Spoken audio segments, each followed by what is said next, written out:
Բարի երեկո, Ազատության ուղիղ եթերում լրատվական կենտրոնն է, այսօրվա թեմաներն են։ Մեկ ամիս առաջ կաթողիկոսի հրաժարականը պահանջող Հովնան արքեպիսկոպոսը հիմա էլ միացել է իշխանություններին քննադատող հայտարարությանը։ Ակնկալություն ունենք հստակ պատասխաններով վերադառնալու։ Իլհամ Ալիևի թիկնապահները ծեծի են ենթարկել Վաշինգտոնում բողոքի ցույց անող ադրբեջանցիներին։ Գյումրի 2-ի հնարավոր սցենարը ավելի է սրել ներքաղաքական օրակարգը։ Աջափնյակում հնչած կրակոցներից 2 օր անց միայն մեկ ձերբակալվածի մասին է հաղորդվում։ Միացյալ Նահանգների նախագահը Իրանին շատ վատ հետևանքներով է սպառնում, եթե չկնքվի միջուկային գործարքը։ Ձնհալից հետո ջրի երես դուրս եկած փոսերից մեքենաները շարքից դուրս են գալիս։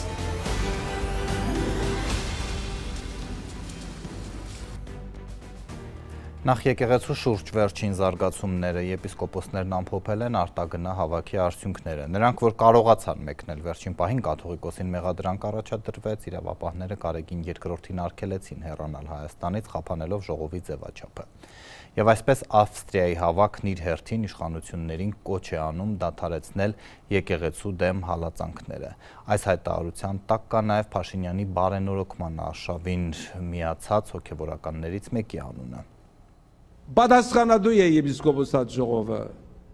Մենք իրավունք չունենք վերադառնալու մեր թեմերը առանց բարի լուրին։ Լավատես էր վեհափարի հրաժարականը պահանջող Հովնան արքեպիսկոպոսը մինչև Ավստրիա մեկնելը։ Նա եպիսկոպոսական հավաքի էր գնում ահեղ հարցադրումներով ու դրանց պատասխանները ստանալու վստահությամբ։ Ակնկալություն ունենք հստակ պատասխաններով վերադառնալու։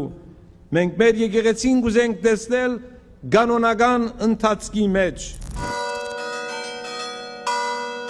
Կաթողիկոսի կուսակրոնության ուխտը խախտելու, նրա եղբոր գործակալ լինելու, հոգևորականներին ցույցերի մասնակցությանը պարտադրելու հարցերից մինչև միանձնյա կառավարման մեղադրանքներ։ Հովնան Սրբազանը, որ Փաշինյանի հետ եկեղեցու բարենորոգում էր սկսել, այժմ միացել է այն հայտարարությանը, որ տարածվեց կեսգիշերին մոտ Ավստրիայի Սանկտ Փելթեն քաղաքից, մասնակից բոլոր 25 արքեպիսկոպոսների ու եպիսկոպոսների անունից։ Վերահաստատում են հավատարմությունը Էջմիածնին ու ամենայն հայոց կաթողիկոսին։ Հայաստանի իշխանություններին կոչ են անում դադարեցնել եկեղեցու հանդեպ հալածանքները, հարգել դարերով ամրագրված ինքնավարությունը։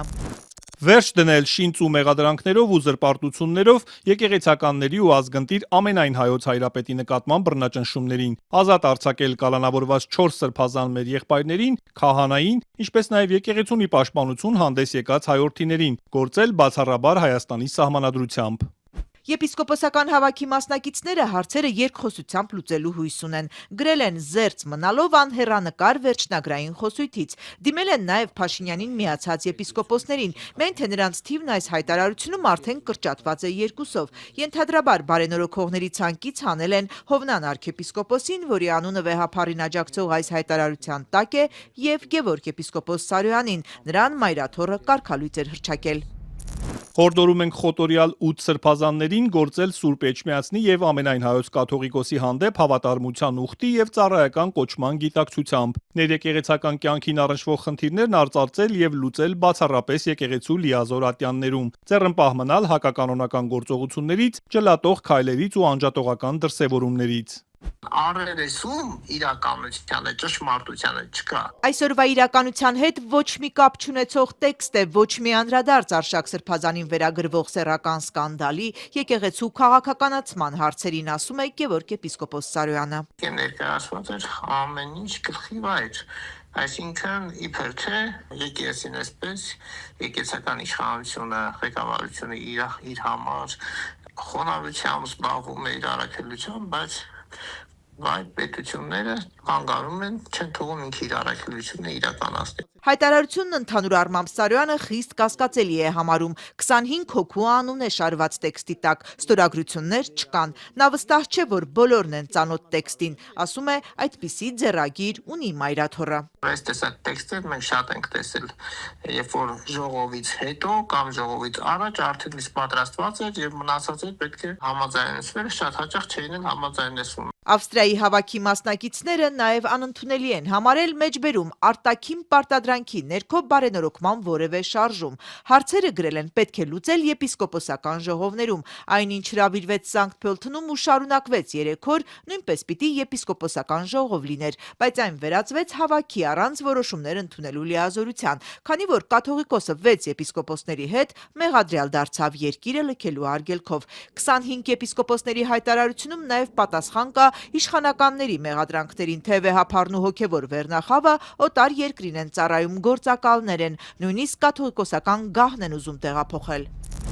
Հայոց եկեղեցին չի ծառայել եւ չի ծառայում օտար ուժերի կամ արտաքին շահերի, այլ իր հավատարմությունն անսակարգ պահել է բացառապես հայ ժողովրդին, նրա պետականությանը եւ ազգային ինքնության պահպանությանը։ Միացյալ Նահանգների արևմտյան թեմի առաջնորդը բարենորոգման օրակարգին միանալու իր հիմնավորումներում վեհափառի դիրքորոշումը հակապետական էր որակել, ի թիվս մի շարք այլ մեղադրանքների։ Ինչ փոխվեց Վիեննայում Հովնան arczepiskopոսին ուղված մեր զանգերը անպատասխան մնացին։ Իսկ բարենորոգման օրակարգը շարունակող Սարոյանը թիմակցի կտրուկ շրջադարձը մեկնաբանել չի կարող, նույնիսկ վստահ չէ, որ շրջադարձ է եղել։ Այն հանգամանքը, որ Հովնան Սրբազանի անունը կա, բայց չկա որևէ ստորագրություն, կասկածի տեղիք է տալիս։ Ես այս տեսակ հայտարարություններին լուրջ չեմ վերաբերում։ Բարենորոգման խորհրդի անդամները վստահ էին, որ Հովնան Սրբազանը Վիեննա է մեկնում միայն իրենց օրակարգով։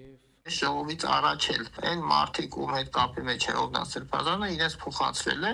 որ ես հավատարիմ եմ այն ամենին, ինչ որ մինչև այս խորհուրդը արել է եւ խորհրդի հետ եմ։ Եվ ես գնում եմ այս ժողովին իմ բարձրացրած հարցերը, գիտեք, ամենածանր մեղադրանքներն է բարձրացրել, գնում եմ հետապնդելու համար այդ մեղադրանքները։ Հիմա ես ներկա չեմ եղել, չեմ կարող ասել իրոք հետապնդել է թե չէ։ Ըստ հավաքի մասնակիցների անունից տարածված հաղորդագրության, Հովնան arczepiskopոսը Վիեննայի հավաքին ելույթ է ունեցել եկեղեցու առաքելությունն արդի ժամանակաշրջանում ու արկա մարտահրավերները հայրենիքի ու սփյուռքի մեջ թեմայով։ Արդյոք Սրբազանը հաջողացրել է այս զեկույցի շրջանակներում շոշափել ինտիմ տեսանյութի, վեհափառի դուստր ու ԿԳԲ-ական եղբայր ունենալու հարցերը։ Գուցե ստացել է այս հարցերի սպառիչ պատասխանն ու այդ պատճառով է նրա անունը հայտնվել հայտարարության տակ։ Այս հարցերի պատասխանը անհայտ է։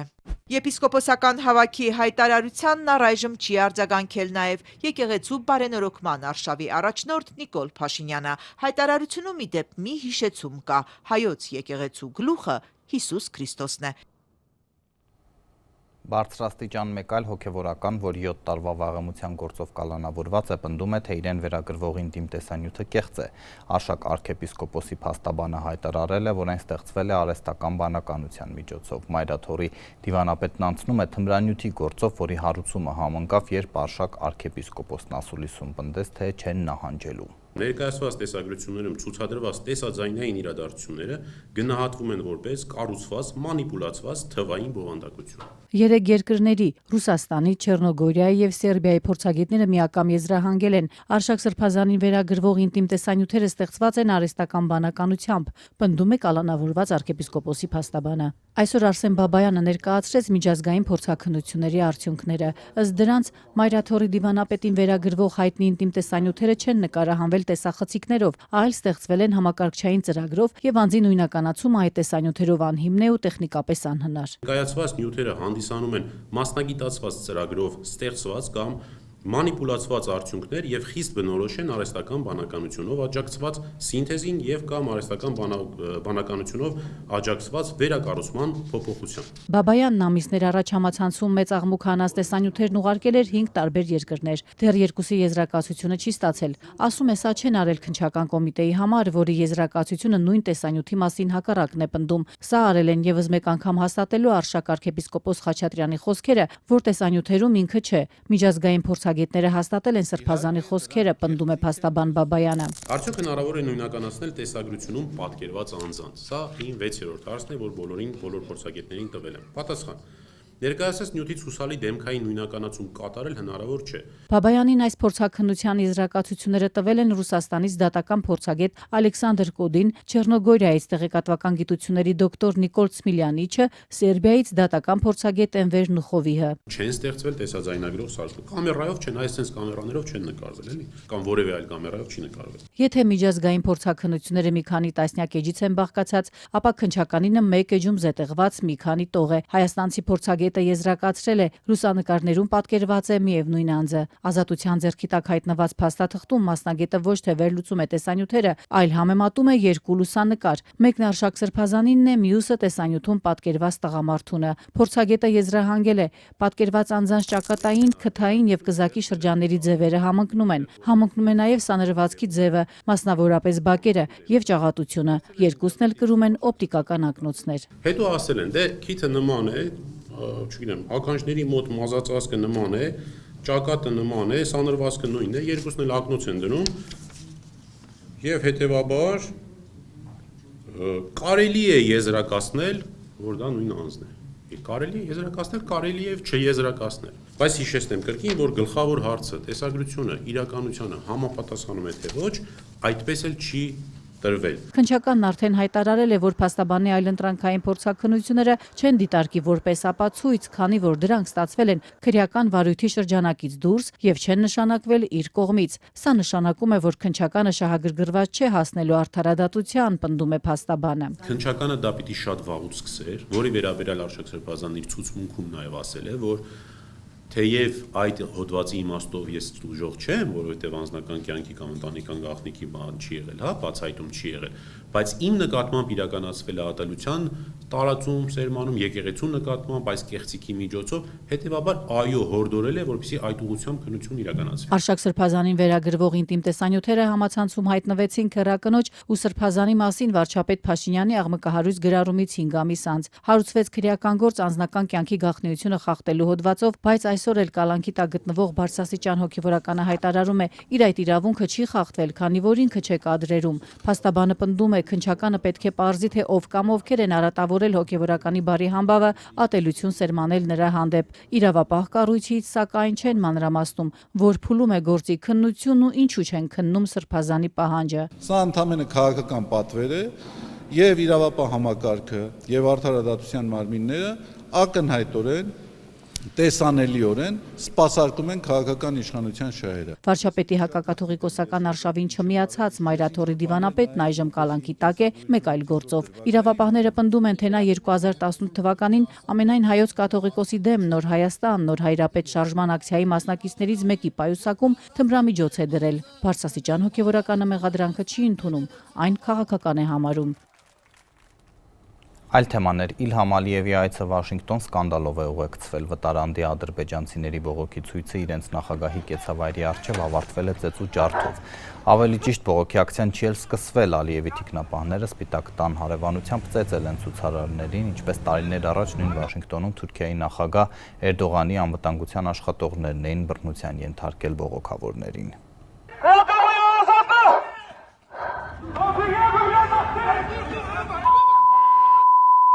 Ադրբեջանի նախագահի թիկնապահները Վաշինգտոնում ծեծել են ցուցարարներին, որոնք երկրում պահվող քաղբանտարկյալներին ազատ արձակելու պահանջով բողոքի ակցիային անում հյուրանոցի դիմաց, որտեղ գիշերել էր Իլհամ Ալիևը։ Ադրբեջանի նախագահը խաղաղության խորհրդի նիստին մասնակցելու համար էր մեկնել Վաշինգտոն։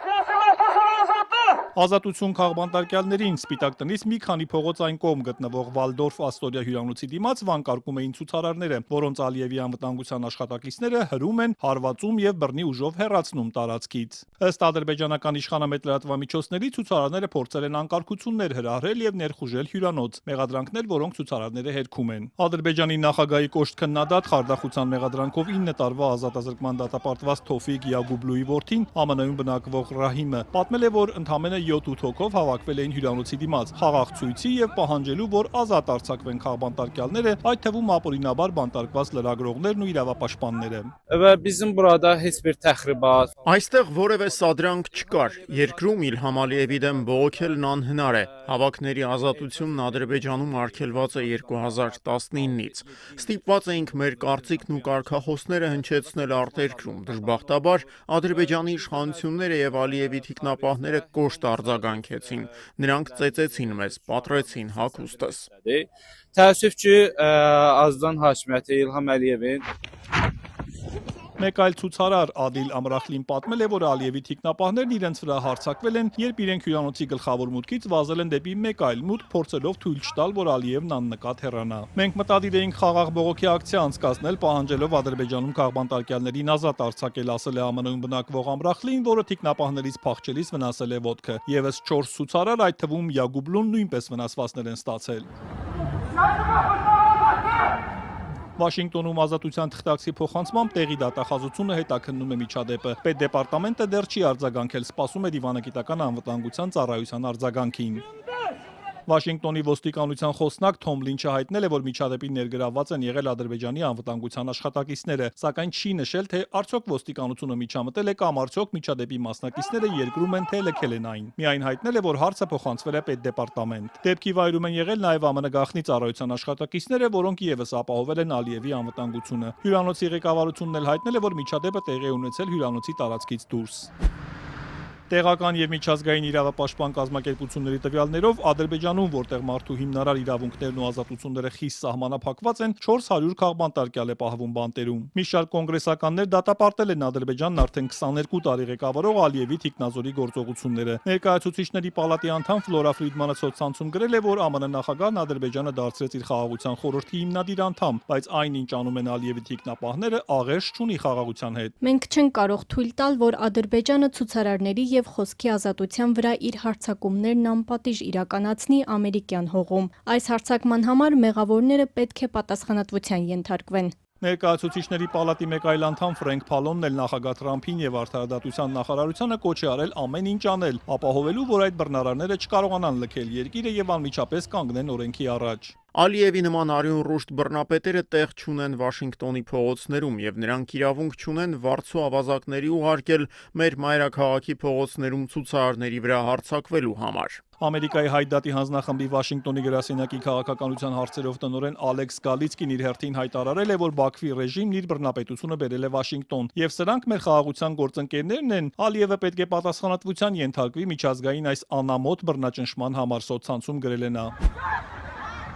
2017-ին էլ Վաշինգտոնում Թուրքիայի դեսպանատան մոտ նախագահ Ռեջեփ Էրդողանի թիկնապահներն էին ծեծել նրա դեմ բողոքող ցուցարարներին։ Էրդողանն այդ պահին դեսպանատանն էր եղել, իսկ միջադեպը տեղի էր ունեցել Թրամփի հետ հանդիպումից հետո։ Եթե Էրդողանի թիկնապահների մասնակցությամբ միջադեպը հայտնվել էր ամերիկյան առաջատար լրատվամիջոցների ուշադրության կենտրոնում, ապա Ալիևի թիկնազորի բռնարարքներին առաջատարներից դեռ միայն Washington Post-ն է անդրադարձել։ Ոչ Վաշինգտոնում Ադրբեջանի դեսպանատունը, ոչ էլ պետքարտուղարությունը չեն պատասխանել միջադեպի վերաբերյալ թերթի հարցերին։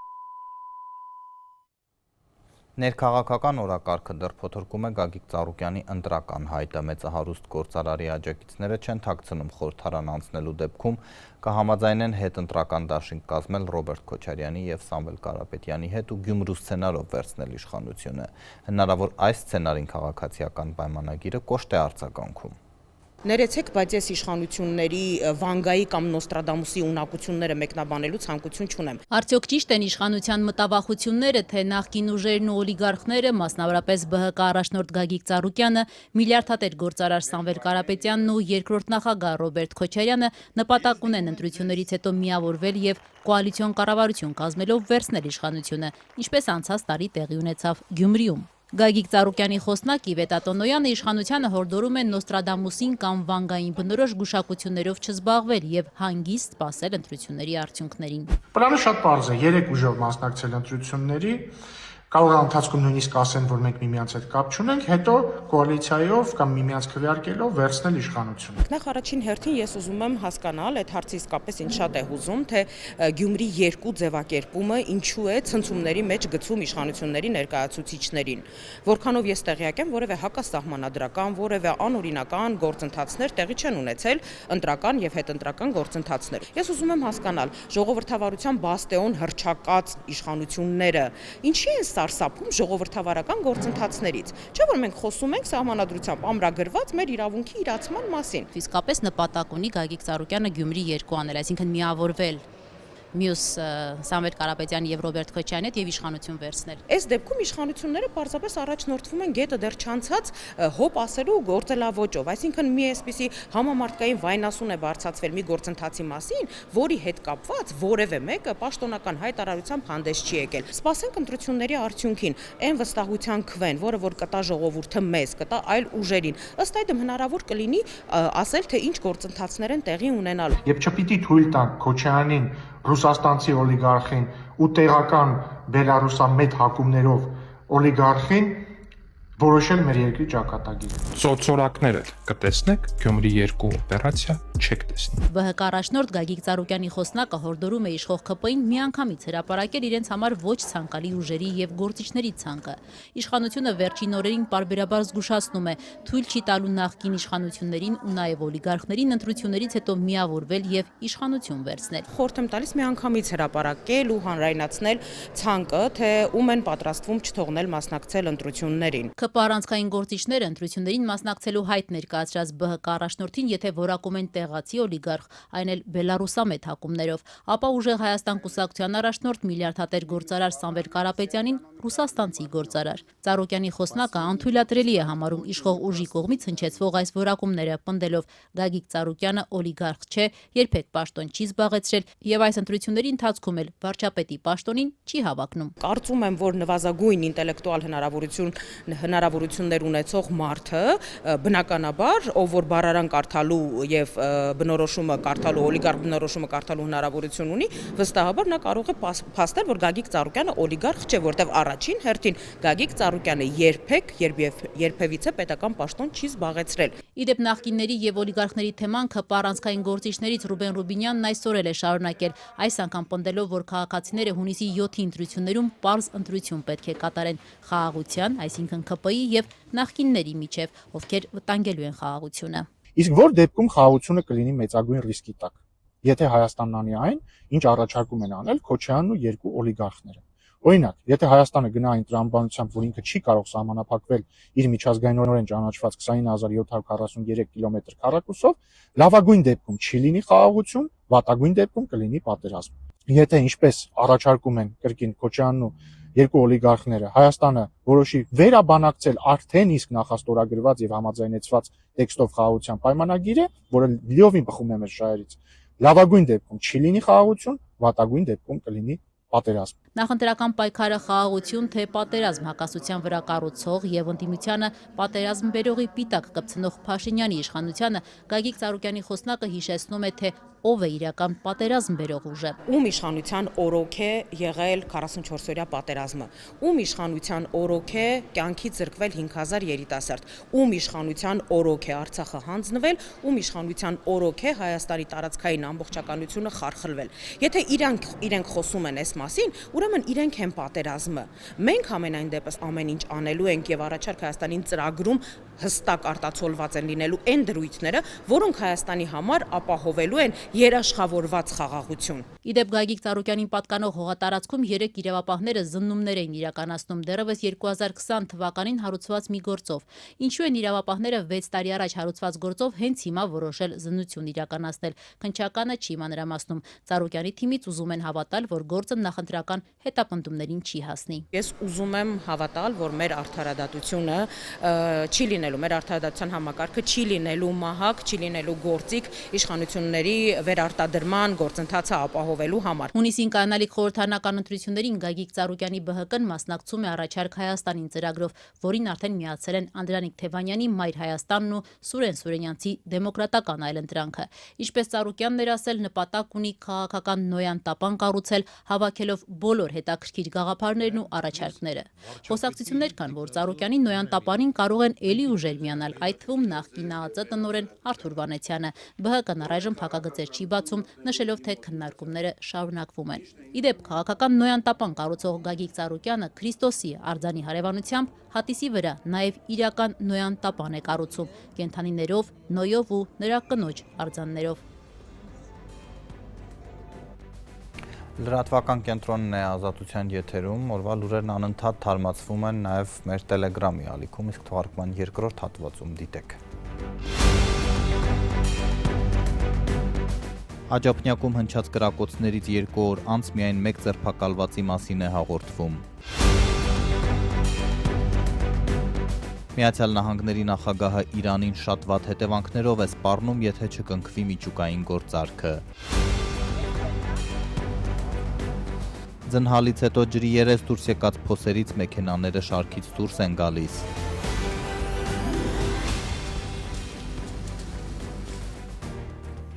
Եվ կրկին աջափնյակի կրակոցների մասին զոհվեց 1 մարդ, 5-ը դեռ հիվանդանոցում են, 48 ժամ անց իրավապահները մանրամասներ չեն հայտնում, միայն հաղորդվել է, որ 1 մարդ է ձերբակալվել։ Օրը ցերեկով տեսախցիկների առջև կրակահերթը Երևանի համար արդեն նորություն չէ։ Երևանի Աջափնյակ համայնքի արյունալի հրաձգությունից 2 օր անց Արմավիրի մարզի շուրջ 20 հասցեներում իրավապահներն առավոտյան խուզարկություններ են արել, զենք զինամթերք փնտրել։ Հաջողվեց գտնել։ Ոստիկանությունից ու քննչական կոմիտեից չեն մանրամասնում։ Միայն հաստատում են խուզարկության փաստն ու նշում քրեական վարույթի նախաքննության ընթացքում քննչական գործողություններ են կատարվել։ Ձերբակալվածներ չկան։ Թե ինչ վարույթի մասին է խոսքը դեռ պարզ չէ։ Իշխանություն լրատվականն է վաղ առավոտյան հանդիպել Մերձավանում խուզարկություններ անող ոստիկաններին։ Խուզարկության արդյունքում որևէ բան հայտնաբերել եք։ Չեմ կարող ձեր հարցին պատասխանել։ Շրջանառվող տեղեկությունների համաձայն Աջափնյակում հնչած կրակոցների մասնակիցների, ընկերների, հարազատների եւ նրանց հետ կապ ունեցող անձանց տներում են ոստիկաններն առավոտյան զենք զինամթերք փնտրել։ Իրավապահներն այս տեղեկությունը ոչ հաստատում են, ոչ էլ հերքում։ Որն է խուզարկության նպատակը։ Չեմ կարող ասել։ Նախորդ տարի հենց Մերձավանում էր սպանվել Փարաքար համայնքի ինդիմադիր քաղաքապետ Վալոդիա Գրիգորյանը եւ ոստիկան Կարեն Աբրահամյանը։ Դեպքից ավելի քան կես տարի անց ոստիկանները դեռ շարունակում են հերթապահել համայնքում։ Վալոդիա Գրիգորյանի սպանությունից հետո մերձավանցիներն ավելի զգուշավոր են դարձել։ Այսօրվա խուզարկություններից ոչ մի բառ չխոսեցին, պնդում էին, չեն տեսել, չեն լսել։ Չգիտեմ։ Իսկ խաղա հա Մերձավանը։ Հա, ի՞նչ։ Չգիտեմ, ջանիկս։ Ընդհանրապես խաբար չունեմ։ Ոչինչ, դες բանից չկա։ Լսեցիք ինչ զգացիք, անհանգիստ եք։ Վայ, անհանգիստ ենք, բա ինչ ենք։ Անթացույց է տամ Երևանի այդ բաները, վայ, այդ ինչեր են անում։ Այսօր ձեզանից եմ լսում։ Իրանց գործն է պետք է անեն, էլի, բայց կրակոցներից իմացանք, տեսանք, էլի լուրերից։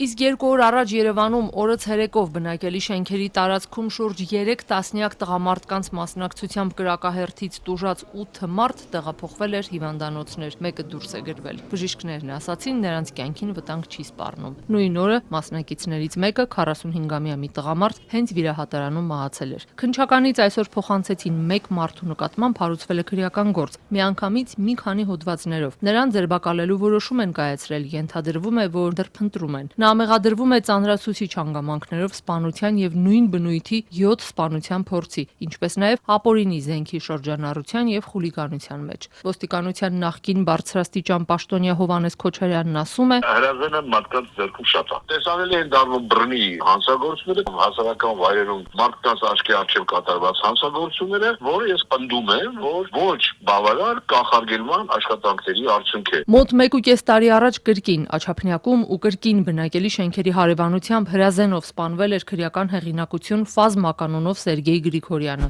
Մի տղամարդ էլ խոհանոցային մեծ դանակով նախորդ տարի էր հարձակվել 24-ամյա երիտասարդի վրա ու մի քանի հարվածով սպանել նրան։ Այս դեպքն էլ էր տեղի ունեցել օրը ցերեկով Աբովյան քաղաքի կենտրոնում մարդկանց աչքի առջև։ Նախորդ ամիս էլ Երևանի կենտրոնում անչափահասների մասնակցությամբ էր վիճաբանություն տեղի ունեցել։ Կրակոցներ էին հնչել, անչափահասներից 3-ը տեղափոխվել էին հիվանդանոց ու կրկին օրը ցերեկով։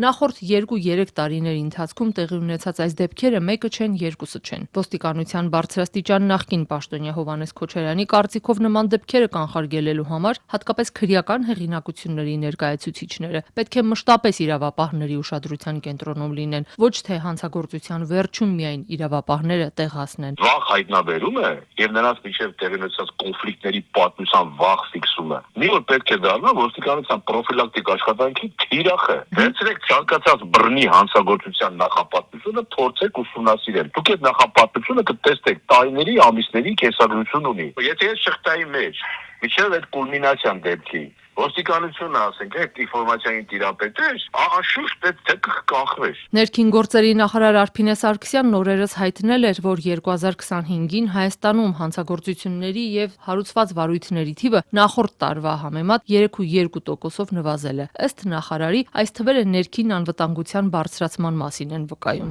Իսկ ահա վիճակագրական կոմիտեի տվյալներով վերջին 5 տարիներին հանրապետությունում հանցագործությունների ընդհանուր թիվը 75%-ով աճել է։ Հրազենի կիրառմամբ դեպքերն էլ ըստ նույն տվյալների 5 տարվա ընթացքում 83%-ով են աճել։ Իդեպ հենց իշխանությունն է պարբերաբար բարձրաձայնում, որ 44-օրյա պատերազմից հետո 17000 ինքնաձիգ է անհետացել, որոնք պատերազմ մեկնող քաղաքացիներին վարչապետի որոշմամբ էին բաժանվել։ Փաշինյանը հաստատել էր, անցած տարիներին ապօրինի զենք հայտնաբերելու հարցում մեծ արդյունք չեն գրանցվել։ Համացանցում տարածվում են Երևանից մինչև մարզեր ադրբեջանցիների մասնակցությամբ տեսանյութերը։ Մեկ նրանք մայրաքաղաքի կենտրոնն են ցուցադրում ադրբեջաներեն մեկնաբանություններով, մեկ հայտնվում հեռավոր Ամասիայում անցյալի վերհուշով։ Bütün Amasyalılara, ellerimize hamısına salam. Ağbabaların hamısına Amasya'nın düz mərkəzindən salamlar. Ովքեր են Ամասիային այդքան կարոտող ադրբեջանցի տղամարդիկ, որ համայնքի կենտրոնում մանրամասն պատմում են, թե նախկինում ինչ կար այդտեղ, ու ասում, թե իրենց սիրտն Ամասիայում է մնացել։ Մի քանի օր է համացանցի հայ օգտատերերն այս հարցն են տալիս ու տարակուսում, թե ինչպես ու ինչ նպատակով են այս տղամարդիկ հասել Հայաստան։ Այստեղ Լենինի արձաններ, հա, այն քանդել հանել են, այստեղ դատարաններ, այնտեղ դպրոցը, մտքիցս թռել է, թե այստեղ ինչ էր, ներքևում աղբյուրներն էին։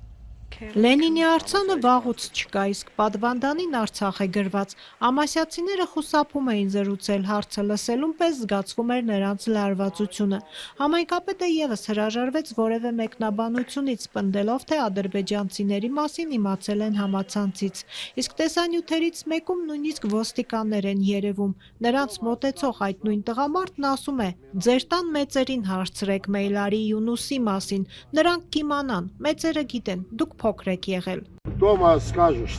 старшим, что Мирали Юнус обязательно не знает, пожили не знает. Ամասիա այցելածներին, ավելի ճիշտ նրանց ծնողներին կարծես թե ճանաչում էր Ավետիս Թորոսյանը, տարեց տղամարդը միակն էր, որ այսօր համաձայնեց զրուցել մեզ հետ։ Ադրբեջանցիներին անձամբ չի հանդիպել, բայց իմացել է, որ եկել, շրջելու գնացել են։ Դե տարբեր ժամանակաշրջաններ եկել են։ Դուք չեք տեսել։ Ես ինչ տեսնեմ, տուն, գործի Եդիկը արդեն անվտանգության աշխատողների, ոստիկանության, մյուս այդ մարդիկ որ եկել են, անցել են, տամուժնի են անցել, չէ, սաման են անցել, բոլորը ներկա են եղել, տեսել են, եկել են, գնացել են։ Խորհրդային տարիներին համերաշխենք, հիշում է Թորոսյանը։ Ապրել ենք, աշխատել ենք։ Դե համերաշխային ժամանակ սովետական միություններ, ով կրար մեկը մեկին բանսե։ Դոնք ինչ ասած զբոսաշրջիկի կարգով են եկել։ Ունեցել են օդար երկրաբազմագիր, եկել են, բայց իրանք ադրբեջանցի են եղել։ Նախկինում իրանք ապրել են այս մեր գյուղերում, թե Ամասյանն էլ բոլոր մյուս հանրապետության մյուս շրջանների գյուղերի պես ունեցել է ադրբեջանական բնակչություն։ Բայց հիմնական ապրել են իրանք մեր հողի վրա, հայկական հողի վրա։ Փետրվարի սկզբի օրերին թվագրված տեսանյութերը միայն Ամասիայից չեն, ռուսական համարանիշներով մեքենայով շրջող տղամարդիկ նկարահանումներ են արել նաև Երևանի, Գյումրիի կենտրոնական հրապարակներում, Սպիտակում։ Այդ տեսանյութերը տեղադրված են Ամասի Ալիլար ֆեյսբուքյան էջում ու նույնանուն YouTube-ի ալիքում։ Ալիքի նկարագրությունում նշված է, որ հեղինակների նպատակն է մեջբերեմ հիշողության մեջ կենթանի պահել իրենց կորցրած հողերը, ապագա սերունդներին ներկայացնել իրենց նախնիների հայրենիքը։ Ալիքում Ամասիայից նաև 2016, 2021 ու 2025 թվականներին թվագրված տեսանյութեր կան, մեկում նույնիսկ գերեզմաններն են։ Ամասիայից վերև սարերի մեջ հիմա էլ հեռվից երևում են ադրբեջանցիների պահպանված շիրմաքարերը։ Տեսանյութերում Ռովշան Ահմեդով անունով ներկայացող տղամարդը հաճախ է խոսում Ամասիա ադրբեջանցիների վերադարձից, ասում է, որ գիտի, բոլորն էլ ուզում են վերադառնալ իրենց պապենական տներ։ Անհանգստություն կա այս առիթով Ամասիայում։ Մտավախություն պետք է ունենա կառավարությունը ժողովրդին ապահովի անվտանգությամբ, որովհետեւ մենք մտավախ չապրենք։ Եթե կամուրնի մեր սահմանները կառավարությունը ճիշտ քաղաքականություն տանի, ինչու՞ վախենանք, մեր հողի վրա է վախենանք։ 2020 թվականի պատերազմից հետո Ադրբեջանը ամենաբարձր նախագահի մակարդակով հաճախ է խոսում Հայաստան այսպես կոչված արևմտյան ադրբեջանցիների վերադարձից։ Երևանը դա տարածքային պահանջ է որակում։ Մի քանի օր առաջ նախագահ Իլհամ Ալիևը պատասխանելով Ֆրանս Պրեսի լրագրողի Լեռնային Ղարաբաղի հայերի վերադարձի մասին հարցին ասել էր. դա մի դեպքում կքննարկեն։ The right for return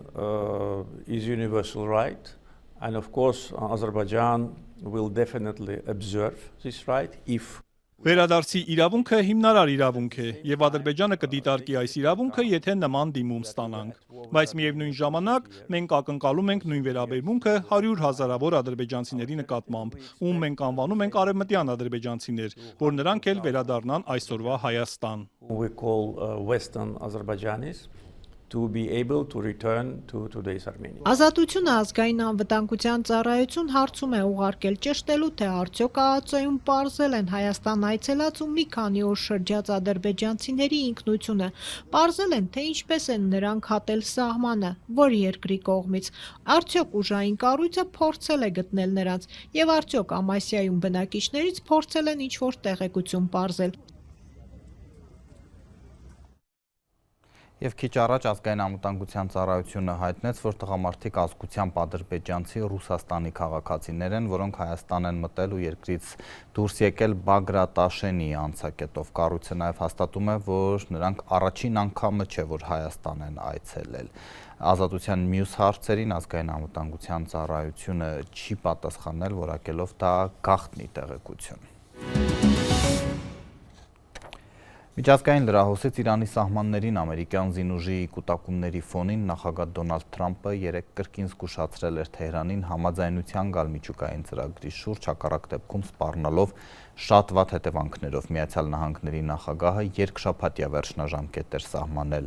Այսօր արդեն Սպիտակ տան ղեկավարը չի բացառել Իրանի նկատմամբ սահմանափակ հարվածը։ Չուշացավ Թեհրանի պատասխանը, արտգործնախարար Աբբաս Արաղչին հայտնել է, որ մտադիր են 2-3 օրում պատրաստել Վաշինգտոնի հետ միջուկային համաձայնագրի նախագիծը։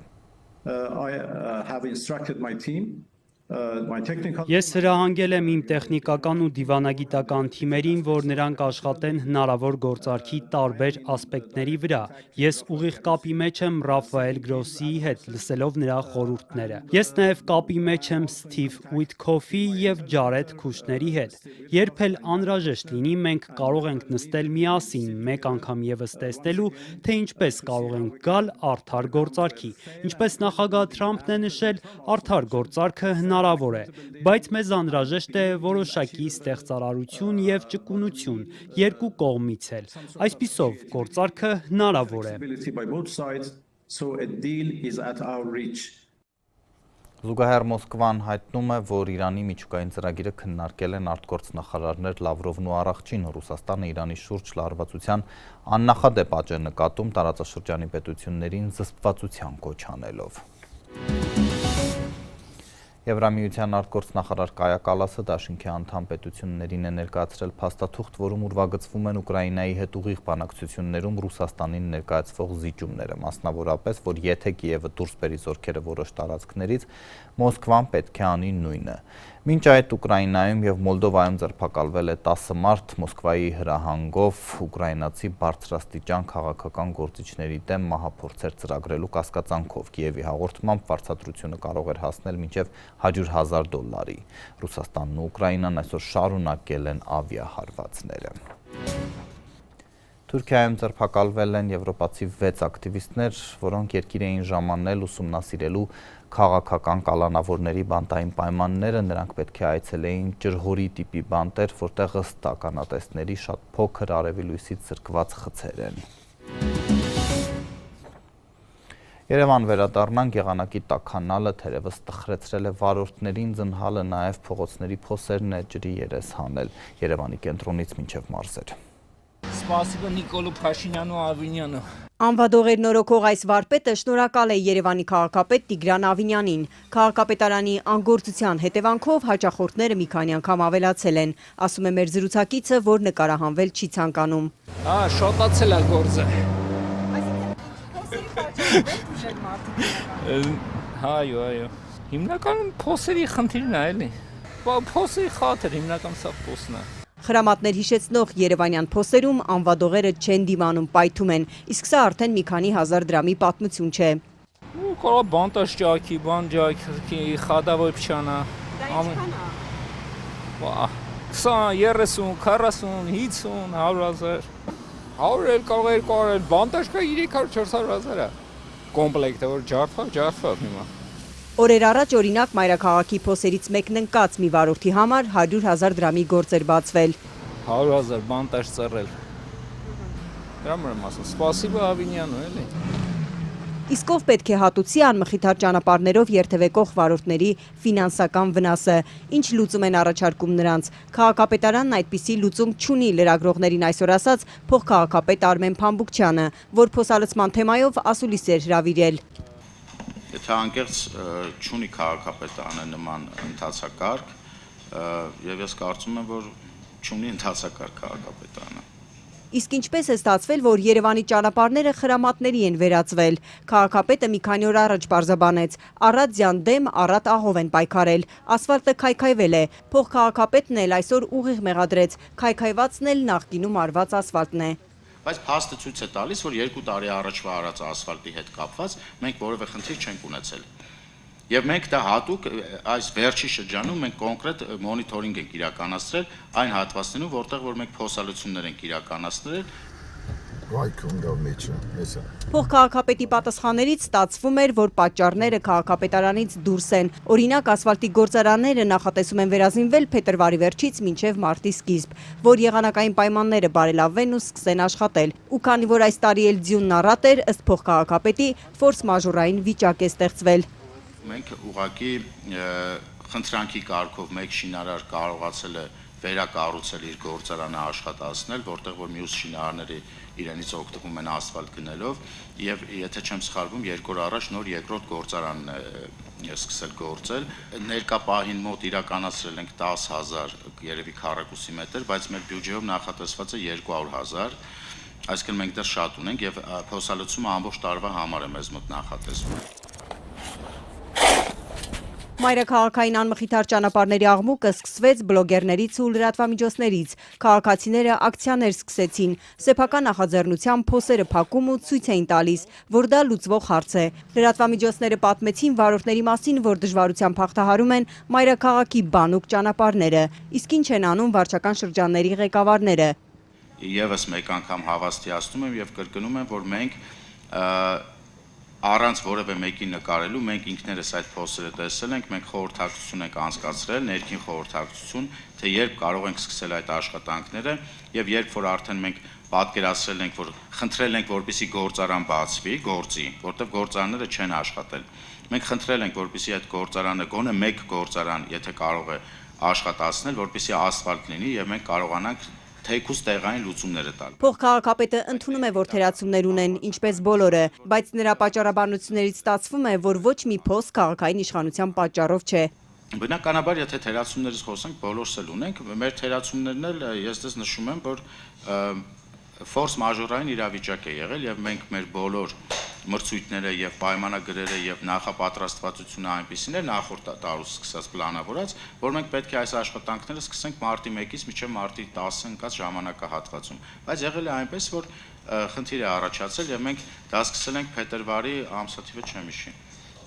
15-ից։ Ճանապարհային փոսերի հարցն ամբողջությամբ չլուծած քաղաքապետարանը խոստանում է մյուս տարի հայտարարել Աջափնյակ մետրոյի շինարարության մրցույթը։ Մեծ հավանականությամբ կամ ամենայն հավանականությամբ մենք